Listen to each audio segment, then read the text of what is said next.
Hei, salut prieteni și m-am găsit pe canalul meu. Vreau să ignorați sunetele din fundal.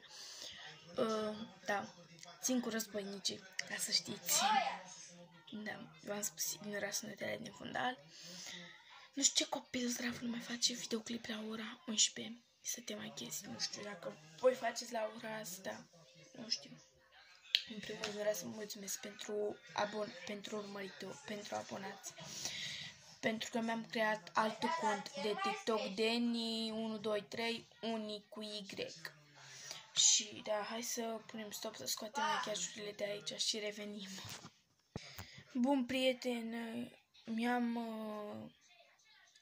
scos toate machiajurile și nu vreau să trag foarte multe timp, deci o să le mi-e foarte somn pentru că am niște ceară care sunt super mega urâte. Deci până aici le am până aici, dar da. Și vreau să termin cât mai repede cu machiajul ăsta, să mă pun să drum normal pentru că nu să mai machiez. Deci un machiaj super mega simplu, după make-up-urile care sunt pe masă. Deci nu mai am prea mult fond de ten. O să vă spun și ce fonduri folosesc de ten, pentru că mi-e lene, nu mai am prea multe să-mi cumpăr, pentru că în ultimul timp nu mai am fost nici pe la oraș. Bine, a fost decât mama cu tata.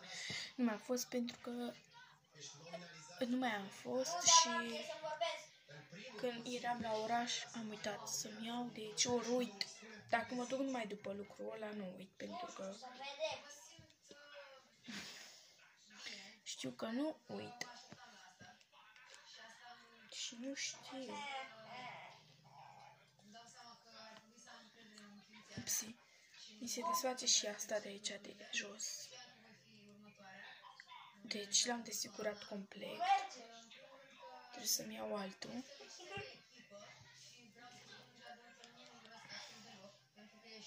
Nu vreau să spun de unde le-am luat, pentru că nu e vorba de magazine, să nu dau nume, dar e foarte, foarte, foarte silă.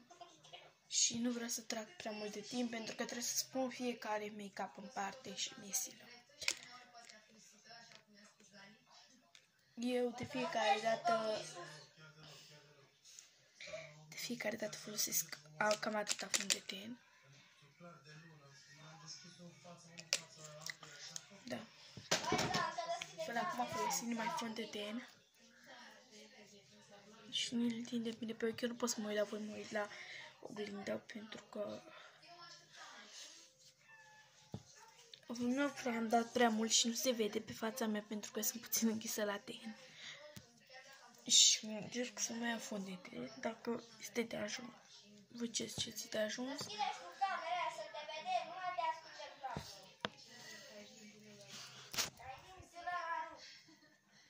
Bun, deci se vede destul de bine. Și fondul de ten nu prea face bine, mai ales dacă dorm târziu. Da. O să folosim această paletă. Mai am două mari. O am pe asta care se desface, aici am rujuri și contururi de obraz, care aici am și rujuri și contururi de obraz. Și mai am încă una, așa, și mai am încă una, dar aia nu știu pe unde, nu mai știu pe unde a dispărut. Am dat-o drept dispărută. O să folosesc această culoare, pentru că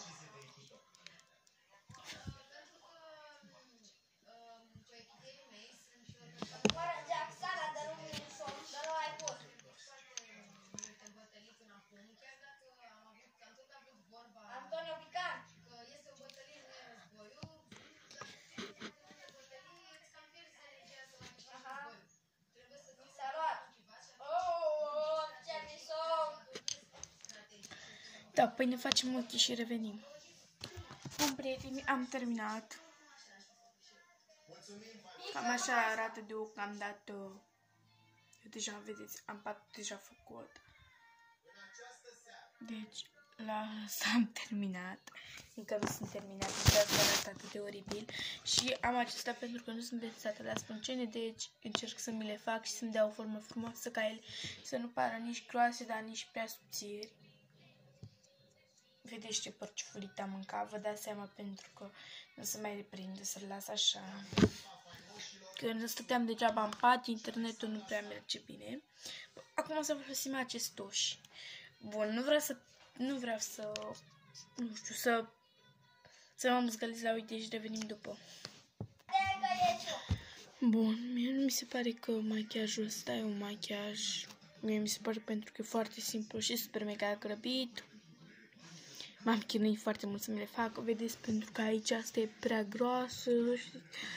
Asta mi-e și prea bine, asta prea prost, ori asta prea bine și asta prea prost. Ori amândouă ești handicapate sau scoase din circulație. Am spus pentru că nu prea sunt eu prietenoasă cu astea, dar încerc să mă prietenesc. După am o trusă din asta, o trusă, care aici am upsi. Care am un creon negru de ochi. Bineînțeles, nu mai am prea mult în ele, deci trebuie să-mi cumpăr. Și de-abia apuc să mă duc să-mi cumpăr un creon. Așa arată, pentru că asta e mixarul.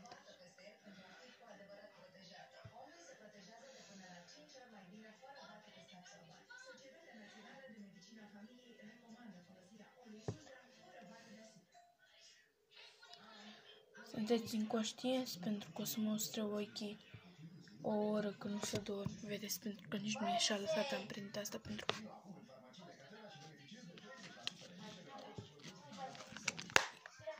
E scos din circulație. După urmează acest rimel, care ne dăm acum cu el. Da, tocmai ce spuneam pentru că nu vreau să-l fac lung, dar mie mi se pare că l-am lungit sau l-am scurtat. Nu știu. Vreau să vă mulțumesc pentru abonați. Și mai aș avea o rugăminte la voi. Pentru că nu mai voi puteți să faceți chestia asta, să dați și voi like-uri. Pentru că voi nu dați like-uri. Asta e problema, nu pot să mă uit la voi, că mi intră ăsta noi. Trebuie să mă duc undeva la lumină să-l vedeți și voi, pentru că arăt ca moartea din Carpați. Arăt, vă spun sincer acum. Așa, și rujul ăsta care o să arăt ca dracu cu el. Nu vreau să-mi imaginez.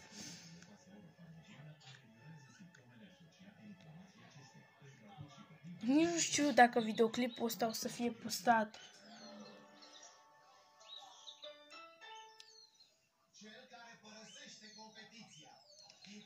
Este Jador. Țin cu războinici, în primul rând, și în al doilea rând.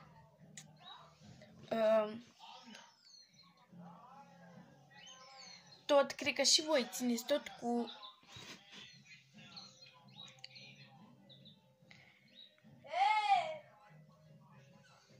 Dacă și voi tot țineți tot cu faimoși,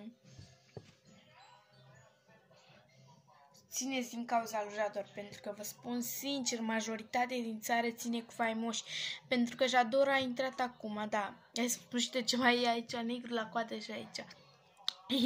Culoarea asta deschisă.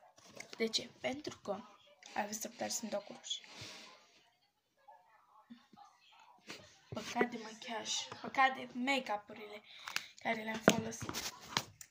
Așa arată machiajul. E un machiaj super mega grăbit, mie doar roșu îmi place cum l-am aplicat.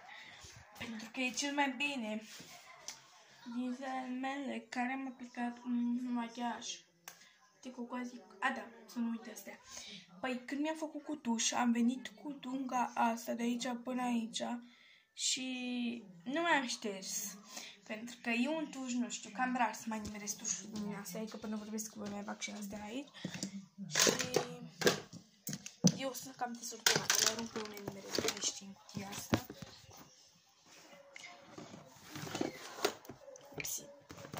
Eu, apropo, și dacă nu știați, eu demolez tot.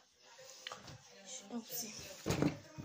Le țin în cutia asta pentru că nu-mi place să le țin împrăștiate prin casă. Să văd fondul de ten, cutiile. Eu am pediții. Nu știu dacă voi în casă cu cunoștință cu ea sau nu. Dar urmează să faceți. Ascula acum, dar doarme. Și nu vreau să spun pentru că după mă prinde să urcă. Deci se urcă pe masa asta, vedeți, pentru că e aproape de mine. Se urcă și pe toate mele de râmă. Și nu-mi place să țin împrăștiate. Bun, pleacă Amna de la faimoși. Eu vreau să plece războinici. Pardon. A plecat și eu ăla cu mâna ruptă care ruptă Moroșanu. Dar să știți, pentru că vrem să plece codițosul ăla. Pentru că ăla de la Fire, de la război, nici nu de nimica. Deja mi-a făcut patul să dorm. Vedeți, acolo dorme fratele meu, unei perna roșie. Și acolo dorm eu. Și acolo mai intru eu sau fratele meu.